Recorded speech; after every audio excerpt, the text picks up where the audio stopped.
జై శ్రీరామ్. అందరికీ నమస్కారం. వెల్కమ్ టు న్యూస్ అఖండ. నేను మీ కస్తూరి శ్రీధర్. మిత్రులారా, మనం ఇప్పటికే చాలాసార్లు చెప్పుకున్నాం, మన పొరుగున ఉన్నటువంటి బొంగులోదేశ్, అదే స్వామి బంగ్లాదేశ్ అనేది ఒక దౌర్భాగ్యపు దేశం అనేసి, అవునా కదా? ఈ బంగ్లాదేశ్ పాకిస్తాన్ కంటే, ఏది ఉగ్రవాద దేశం అటువంటి పాకిస్తాన్ కంటే నీచ నికృష్టమైనటువంటి దేశం అన్నమాట. సరే, ఇవన్నీ కూడా మనకు తెలిసిన విషయాలే, రోజు కూడా మనం మాట్లాడుకుంటున్నటువంటి విషయాలే. ఇక ఈ బంగ్లాదేశ్ క్రికెట్ విషయానికి అయితే వద్దాం. మన దేశంలో ఉన్నట్టే ఈ బంగ్లాదేశ్లో కూడా క్రికెట్ ఆటకు విపరీతమైనటువంటి క్రేజ్ ఉండాలి. క్రికెట్ అంటే ఈ బంగ్లాదేశ్ వాళ్ళకు ప్రాణం అని చెప్పొచ్చు అనమాట. నిజానికి మన దేశంలో క్రికెట్ ప్రేమికులు 59% మంది ఉంటే, అదే బంగ్లాదేశ్లో ఈ క్రికెట్ అభిమానుల సంఖ్య వచ్చేసి 70%గా ఉండదన్నమాట. అంటే మన దేశంలో కంటే ఈ బంగ్లాదేశ్లోనే క్రికెట్ పిచ్చోళ్ళు ఎక్కువగా ఉన్నారు. సరే, ప్రస్తుతం ఈ బంగ్లాదేశ్ యొక్క ఆర్థిక పరిస్థితి ఘోరంగా ఉండాలి. బంగ్లాదేశ్లో తీవ్రమైనటువంటి ఆర్థిక మాంద్యం ఏర్పడింది. బంగ్లాదేశ్లో పరిస్థితులు రోజు రోజుకు దిగజారిపోతున్నాయి. ప్రస్తుతం బంగ్లాదేశ్లోని అన్ని సంస్థలు కూడా నష్టాల్లో కూరుకుపోయినాయి అన్నమాట. ఈ క్రమంలోనే బంగ్లాదేశ్కు చెందినటువంటి క్రికెట్ కంట్రోల్ బోర్డు కూడా ఈ నష్టాలలో కూరుకుపోయింది. బంగ్లాదేశ్కు ఏ దేశం వచ్చి క్రికెట్ ఆడినా, లేక బంగ్లాదేశ్ పోయి ఏ దేశానికి వెళ్ళి క్రికెట్ ఆడినా కూడా ఈ బంగ్లాదేశ్ వాళ్ళు పెద్దగా ఇంట్రెస్ట్ అయితే చూపించడం లే. అసలు ఆ మ్యాచ్లను కానీ లేదా ఆ టోర్నమెంట్లు కానీ సగటు బంగ్లాదేశ్ క్రికెట్ అభిమానులు పట్టించుకోవడం లే, ఒక్క భారత విషయంలో తప్పించి. అంటే ఈ బంగ్లాదేశ్ క్రికెట్ ప్రేమికులు బంగ్లాదేశ్ క్రికెట్ జట్టు భారత్తో ఆడాలని చెప్పి కోరుకుంటున్నారు. దీనికి ఒక కారణం కూడా ఉండాలి, అది కూడా చెప్తా. ఎందుకంటే ప్రస్తుతం ఈ బంగ్లాదేశ్ వాళ్ళంతా కూడా మన భారతదేశాన్ని ఒక శత్రు దేశంగా చూస్తున్నారు. భారత క్రికెట్ జట్టును బంగ్లాదేశీలు తమ ప్రధాన పోటీదారుగా భావిస్తారనమాట. అంటే పోటీ అంటే మాకు మేము ఆడితే వాళ్ళతోనే ఆడాలా అన్నట్టు. ఇప్పుడు మన పాకిస్తాన్ విషయంలో ఎట్లా ఆలోచన చేస్తా ఉన్నామా ఆ మాదిరిగా ఈ బంగ్లాదేశ్ క్రికెట్ జట్టు భారత్ జట్టు పైన ఘన విజయాలను నమోదు చేయాలని చెప్పేసి ఈ బంగ్లాదేశ్ వాళ్ళంతా కూడా తెగ ఉపలాటపడిపోతారంటే మామూలుగా కాదులే, ఇక్కడ సరదాలు మామూలుగా లేవు. నిజానికి ఈ బంగ్లాదేశ్ క్రికెట్ జట్టుకు, అదేవిధంగా భారత క్రికెట్ జట్టుకు అసలు పోలికే లేదు. నక్కకు నాగలో అనుకునేంత ఉంటుందన్నమాట. ఇప్పటి వరకు భారత్ బంగ్లాదేశ్ల మధ్య జరిగినటువంటి అన్ని మ్యాచ్ల్లో కూడా 90% మ్యాచ్ల్లో భారతదేశమే గెలిచింది. మన భారత్ ముందు ఈ బంగ్లాదేశ్ అనేది ఒక పిల్ల పుస్తకం అన్నమాట. అర్థమైందా?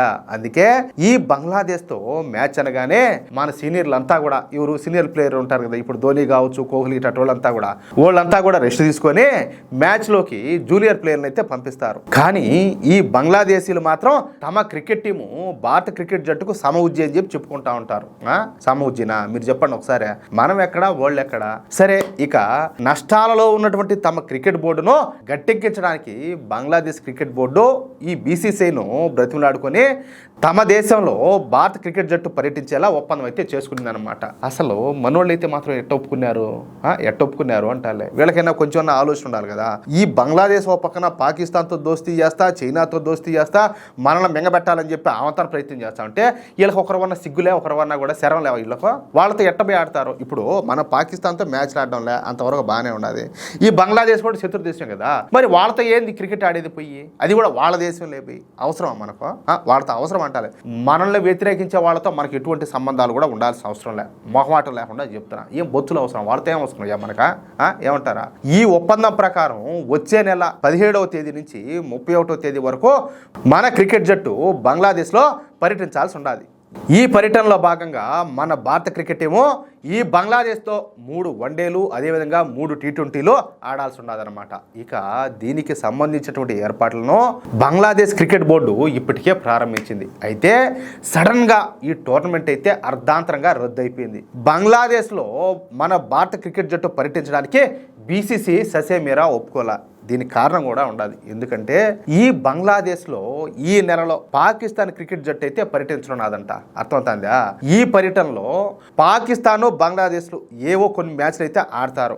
సరే, అఫ్కోర్స్ ఈ మ్యాచ్లను ఎవరు పెద్దగా పట్టించుకోరు అనుకోండి, ఎందుకంటే వాళ్ళంతా ఒకటే కదా.